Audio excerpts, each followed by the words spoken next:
વિદ્યાર્થી મિત્રો, આપણે છેલ્લે લાસ્ટમાં એક સંકરણના પ્રયોગ વિશે વાત કરેલી હતી.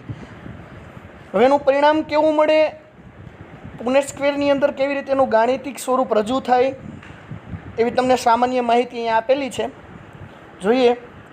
પુનેટ સ્ક્વેર દ્વારા યાદચ્છિક ફલનના પરિણામ સ્વરૂપે કેપિટલ ટી ધરાવતા 4માંથી એક છોડ મળ્યો. એટલે કે જેનું જનીન પ્રકાર કેપિટલ ટી હતું એવો કેટલો છોડ થયો? 1. 4માંથી 2 છોડ એવા થયા કે જેનું જનીન સ્વરૂપ કેપિટલ ટી સ્મોલ ટી હતું. છોડ તો ઊંચો જ હતો પણ જનીન સ્વરૂપ વિષમયુગ્મી હતું, અને એક છોડ સ્મોલ ટી વાળો થઈ શક્યો. જો F1માં જનીન પ્રકાર કેપિટલ ટી સ્મોલ ટી હોય છે પણ સ્વરૂપ પ્રકાર ઊંચા જોવા મળે છે, F2માં 3/4 એટલે કે 4માંથી 3 છોડ ઊંચા, જેમાં કેટલાક કેપિટલ ટી જ્યારે અન્ય કેપિટલ ટી સ્મોલ ટી જનીન સ્વરૂપ ધરાવતા હતા. તમને એવું કીધું કે છોડ 4માંથી 3 F2માં તમને ઊંચા મળ્યા, પણ એમાંથી કેટલાક એવા હતા કે જેનું જનીન સ્વરૂપ કેપિટલ ટી હતું, અને કેટલાકનું એક કેપિટલ ટી અને એક સ્મોલ ટી હતું. બાહ્ય સ્વરૂપથી તેઓની ઓળખી શકાતા નથી કે તેઓમાં જનીન પ્રકાર કેપિટલ ટી અથવા તો કેપિટલ ટી સ્મોલ ટી છે, કારણ કે ઊંચો છોડ હોય તો એનો કેપિટલ ટી હોઈ શકે, અથવા તો કેપિટલ ટી અને સ્મોલ ટી પણ હોઈ શકે. તો બાહ્ય સ્વરૂપેથી તમે એનો જનીન સ્વરૂપ ઓળખી શકતા નથી. છોડ તો ઊંચો જ લાગશે, તમને બધી રીતે સરખો હશે. એની અંદર જનીન કેપિટલ ટી છે અથવા તો કેપિટલ ટી સ્મોલ ટી છે, એ જોવા માટે આપણે કસોટી સંકરણ કરવું પડશે. આથી જનીન પ્રકાર કેપિટલ ટી સ્મોલ ટીમાંથી માત્ર એક જ લક્ષણ કેપિટલ ટીની ઊંચાઈ અભિવ્યક્ત થાય છે. આથી કહેવામાં આવે છે કે લક્ષણ કેપિટલ ટી અથવા તો ઊંચા એલલ સ્મોલ ટી અથવા તો નીચા લક્ષણ ઉપર શું છે? પ્રભાવી છે. કોઈ છોડ છે, સપોઝ કે કેપિટલ ટી સ્મોલ ટી થયો તો છોડ ઊંચો થઈ ગયો, છોડ નીચો થઈ શક્યો નહીં. તો એનો મતલબ એવો થયો કે સ્મોલ ટી ઉપર કેપિટલ ટી કેવો છે? તો કે પ્રભાવી છે. મતલબ કે તે પોતે અભિવ્યક્ત થયો, જેની અંદર માત્ર એક જ કેપિટલ ટી આવ્યો છતાં પણ એ છોડ ઊંચો થયો. તો એનો મતલબ એવો થયો કે જો કેપિટલ ટી અને સ્મોલ ટીને બેને લેવામાં આવે તો કેપિટલ ટી છે એ સ્મોલ ટી ઉપર કેવું થયું કહેવાય? પ્રભાવી. કારણ કે કેપિટલ ટીની હાજરીને કારણે છોડ અભિવ્યક્ત કેવી થઈ? તો કે ઊંચો થયો. આથી કહેવામાં આવે છે કે લક્ષણ ટી અથવા તો ઊંચા એલલ એ ટી અથવા તો નીચા લક્ષણ ઉપર કેવો છે? પ્રભાવી. સમજાણું કે નહીં? કે સ્મોલ ટી ઉપર કેપિટલ ટી પ્રભાવી છે, કારણ કે 2 છોડ એવા હતા જેનું જનીન સ્વરૂપ કેપિટલ ટી સ્મોલ ટી હતું, પણ છોડ છે ઊંચો હતો. તેનો મતલબ એવો થયો કેપિટલ ટીની હાજરીને કારણે છે એ છોડ કેવો થયો? તો કે ઊંચો, અને એટલા માટે કેપિટલ ટીને આપણે સ્મોલ ટી ઉપર શું ગણ્યું છે? પ્રભાવી ગણ્યું છે. આથી જ લક્ષણની F1માં પ્રભુતાની અસર હોય છે કે બધા જ છોડ ઊંચા હોય છે, ભલે પછી જનીન પ્રકાર કેપિટલ ટી સ્મોલ ટી હોય. આપણે કાલે જોઈ ગયા વિડીયોમાં કે કેપિટલ ટી સ્મોલ ટી જેનું જનીન પ્રકાર હતું એવા F1માં 4 છોડ આપણને મળતા હતા, પણ આ 4 છોડ છે એ સ્વરૂપની દ્રષ્ટિએ કેવા હતા? તો કે ભાઈ ઊંચા હતા. શું કામ ઊંચા હતા? કારણ કે એમાં એક કેપિટલ ટી હતો, અને એની અભિવ્યક્તિને કારણે 4 છોડ કેવા તમને જોવા મળ્યા હતા? ઊંચા જોવા મળ્યા હતા. બીજી વાત તમને અહીંયા કરેલી છે, F2 પેઢીમાં 4માંથી 3 છોડ કેવા છે? ઊંચા. ભલે તેનું જનીન પ્રકાર 2 છોડ એવા છે જેનો કેપિટલ ટી સ્મોલ ટી હતો, ને એક છોડ એવો હતો કે જેની અંદર કેપિટલ ટી હતા. કુલ 3 ઊંચા હતા, એમાંથી એક છોડમાં કેપિટલ ટી હતું અને 2 છોડ એવા હતા જેમાં કેપિટલ ટી સ્મોલ ટી હતું. બરોબર છે? તો આમ મળીને કુલ 3 છોડ એવા હતા કે જે તમને કેવા જોવા મળતા હતા? ઊંચા. આગળ વાત કરેલી છે.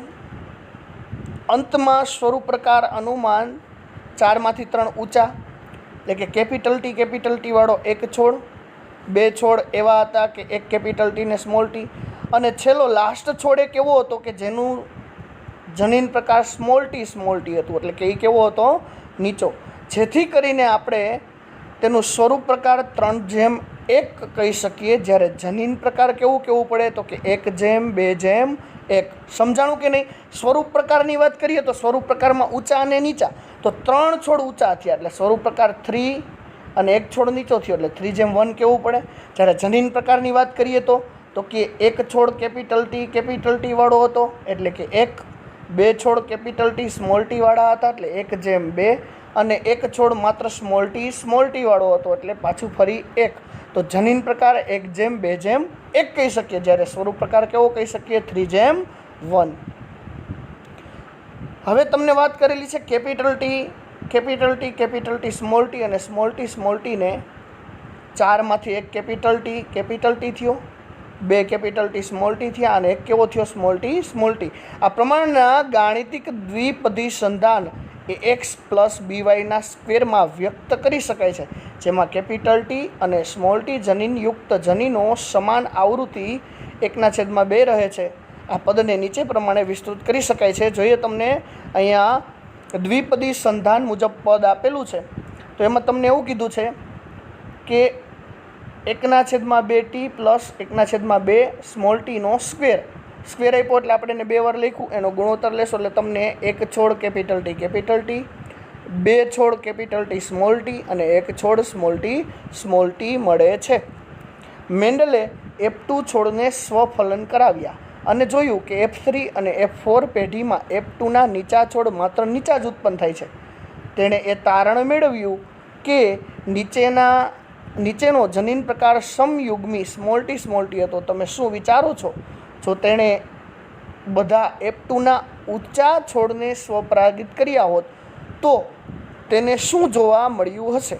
તો આ જવાબ તમારે જાણવા માટે શું કરવું પડે? તો કે F2ના ઊંચા છોડ વચ્ચે શું કરાવવાનું છે? પુનેટ સ્ક્વેર કરીને સંકરણ કરાવવાનું છે, એટલે તમને એનો રેશિયો મળી જશે.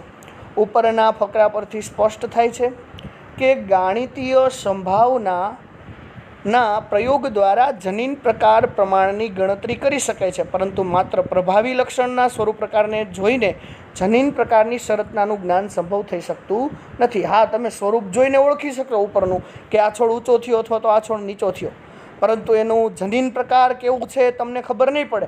ઊંચો છોડ હોય તેનું જનીન પ્રકાર ઘણી વખત કેપિટલ ટી હોય ને ઘણી વખત કેપિટલ ટી અને સ્મોલ ટી હોય. આ બેમાંથી કોઈ પણ છોડ ઊંચો તો હોઈ શકે, તો તમે એનું સ્વરૂપ પ્રકાર જોઈને જનીન પ્રકારનો અનુમાન લગાવી શકશો નહીં.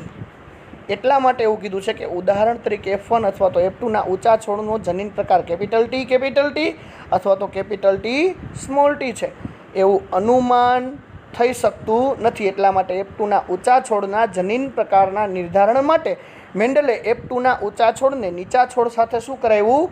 સંકરણ કરાવ્યું. આ ઘટનાને આપણે શું કીધી છે? કસોટી સંકરણ. સમજો બરાબર.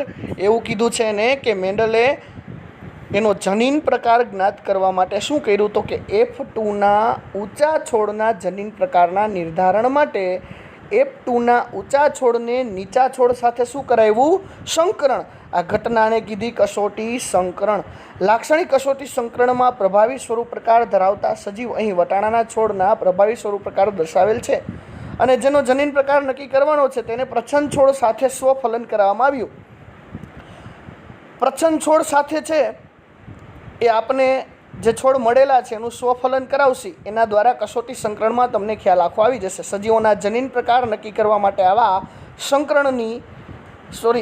સંકરણની સંતિનું વિશ્લેષણ કરી શકાય છે. આકૃતિ 5.5માં લાક્ષણિક કસોટી સંકરણ પરિણામ દર્શાવવામાં આવેલું છે, જ્યાં જાંબલી રંગના પુષ્પમાં W અને સફેદ રંગના પુષ્પમાં સ્મોલ w પર પ્રભાવી છે. મતલબ કે સ્મોલ w છે ને એ સફેદ પુષ્પ છે, એની ઉપર પ્રભાવી રંગ કયો કીધો? કેપિટલ W, એટલે કે જાંબલી રંગનું પુષ્પ. પુનેટ સ્ક્વેરનો ઉપયોગ કરી કસોટી સંકરણમાં સંતિના સ્વરૂપ પ્રકારને ઓળખવાનો પ્રયાસ કર્યો. તમે કેવા પ્રમાણ પ્રાપ્ત થશો?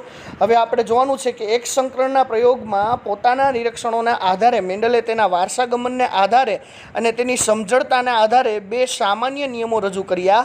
આજે આ નિયમો આનુવંશિકતાના સિદ્ધાંત અથવા તો નિયમો છે. પ્રથમ નિયમને શું કીધો છે? તો કે પ્રથમ નિયમને પ્રભુતાનો નિયમ અને બીજા નિયમને શું કીધો છે? વિશ્લેષણનો નિયમ. જોઈએ આપણે કસોટી સંકરણ સમજીએ. તમને અહીંયા કસોટી સંકરણની વાત કરેલી છે. જુઓ કસોટી સંકરણ. હવે આપણી પાસે એક જાંબલી પુષ્પ છે. આ જાંબલી પુષ્પ છે એ પ્રભાવી છે, આપને ખબર છે, પણ એનો જીનોટાઇપ્સ એટલે કે જનીન પ્રકાર કેપિટલ W હોઈ શકે અથવા તો કેપિટલ W સ્મોલ ડબલ્યુ હોઈ શકે. આપને જ્ઞાત નથી, અજ્ઞાત છે આપણી પાસે. આપને જે આ પુષ્પ જાંબલી મળેલું છે એનો જનીન પ્રકાર કેપિટલ ડબલ્યુ કે કેપિટલ ડબલ્યુ સ્મોલ ડબલ્યુ છે ખબર નથી.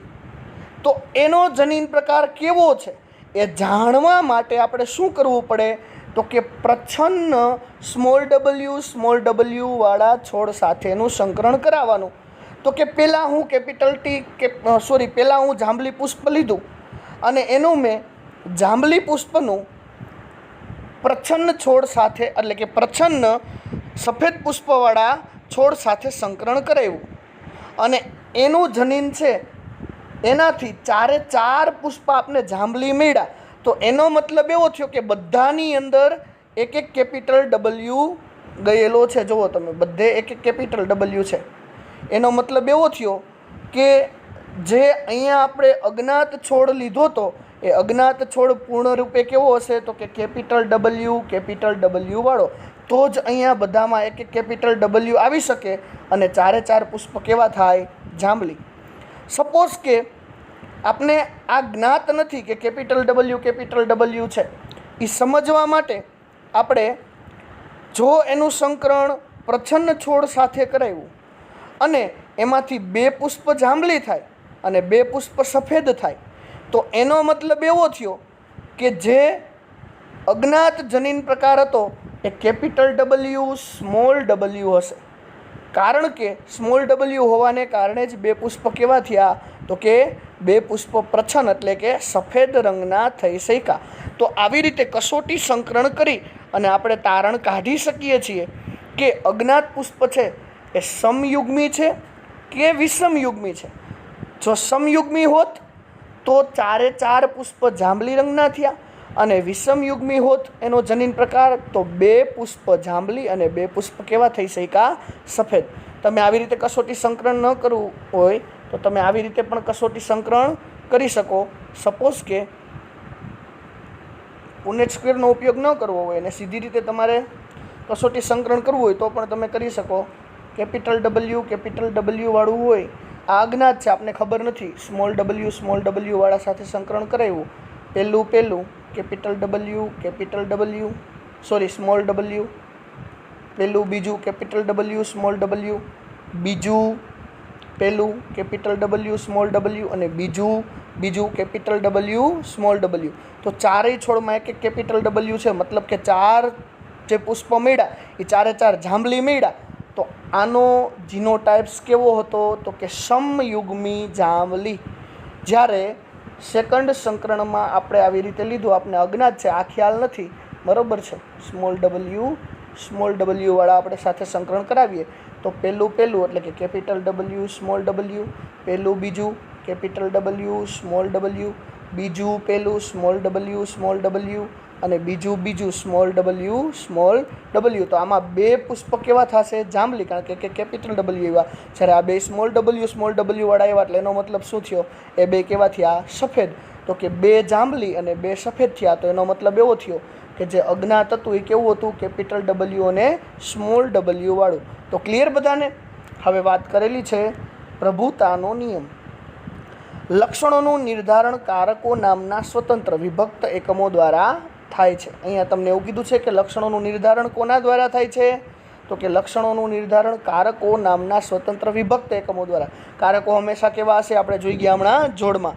જો કારકની જોડના 2 કારકો અસમાન હોય તો તેમાંથી એક કારક બીજા કારક ઉપર કેવો છે? પ્રભાવી. દાખલા તરીકે કેપિટલ ટી ને સ્મોલ ટી લઈ અથવા તો કેપિટલ ડબલ્યુ ને સ્મોલ ડબલ્યુ લઈ તો સ્મોલ ટી ઉપર આ પ્રભાવી થયો, સ્મોલ ડબલ્યુ ઉપર આ પ્રભાવી થયો, બરાબર છે. એટલે કે એક પ્રભાવી અને બીજું પ્રચ્છન્ન છે. અહીંયા આપણે કેપિટલ ટી સ્મોલ ટી લઈએ તો કેપિટલ ટી પ્રભાવી થયું કારણ કે એની અભિવ્યક્તિ થાય છે, આની અભિવ્યક્તિ નથી થતી. તો સ્મોલ ટી કેવો થયો? પ્રચ્છન્ન. F1માં માત્ર એક પિતૃના લક્ષણ અભિવ્યક્ત થતાં F2માં બંને પિતૃના લક્ષણોનું અભિવ્યક્ત થવું પ્રભુતાના નિયમ દ્વારા સમજાવી શકાય છે. F2માં 3:1નું પ્રમાણ કેવી રીતે પ્રાપ્ત થયું એ પણ સ્પષ્ટ સમજાવે છે, જે આપણે જોઈ ગયા. હવે વાત કરવાની છે આપણે વિશ્લેષણના નિયમની. તો કે જોઈએ વિશ્લેષણનો નિયમ શું છે. વિશ્લેષણનો નિયમ આ નિયમ એ તથ્ય પર આધારિત છે કે એલલ એકબીજા સાથે મિશ્રિત ભેગા થયા વગર સાથે રહે છે. આપણે જોઈ ગયા કે કેપિટલ ટી અને સ્મોલ ટી હતું છતાંય છોડ કેવો રહ્યો? ઊંચો રહ્યો. એનો મતલબ એવો થયો કે મિશ્રિત ન થયા. જો મિશ્રિત થયા હોત તો છોડ ન થાત ઊંચો, ન થાત નીચો, છોડ વચગાળા નો થાત, પણ આવું થઈ શક્યું નહીં. એનો મતલબ એવો થયો કે આ બંને જનીનો છે એ એકબીજાની સાથે મિશ્રિત થયા નથી. F2 પેઢીમાં બંને લક્ષણોનું પુનઃ અભિવ્યક્ત થઈ જાય છે, ભલે પછી તે પૈકી એક F1 પેઢીમાં અભિવ્યક્ત થતું ન હોય. સપોઝ કે આપને F1 પેઢીમાં બધા છોડ આવવા મળ્યા હતા કેપિટલ ટી સ્મોલ ટી વાળા, તો ત્યારે છોડ ઊંચો રહ્યો હતો, પણ F2માં તો અભિવ્યક્તિ મળી ગઈ તમને નીચા છોડની. જોયું તમે? કારણ કે એક છોડ કેવો મળ્યો તમને? નીચો. તો એનો મતલબ એવો થયો કે બંને જનીનો મિશ્રિત થયા નહીં. જો મિશ્રિત થયા હોત તો છોડ મધ્યમ ઊંચાઈનો થવો જોઈએ. આવું F1 કે F2 બેમાંથી એકમાં રિઝલ્ટ આપને મળ્યું નહીં. પિતૃમાં બંને એલલ આવેલા હોય છે. જન્યુઓના નિર્માણ સમયે કારકો એકબીજાથી અલગ પડે છે અને તે પૈકીનું એક જ કારક જન્યુકોષમાં દાખલ થાય છે. સ્વાભાવિક છે કે બે એલલ એકબીજાથી છૂટા પડી જાય. જનનકોષમાં માત્ર કેટલા કારક જાય? તો કે એક જ. સમયુગ્મી પિતૃ દ્વારા ઉત્પન્ન થતા બધા જ જન્યુઓ સમાન હોય છે. સમયુગ્મી એટલે કે કેપિટલ ટી અથવા તો સ્મોલ ટી. આને આપણે સમયુગ્મી કહી શકીએ. અને સમયુગ્મી પિતૃ હોય તો એના બધા જન્યુ કેવા હોય? સમાન.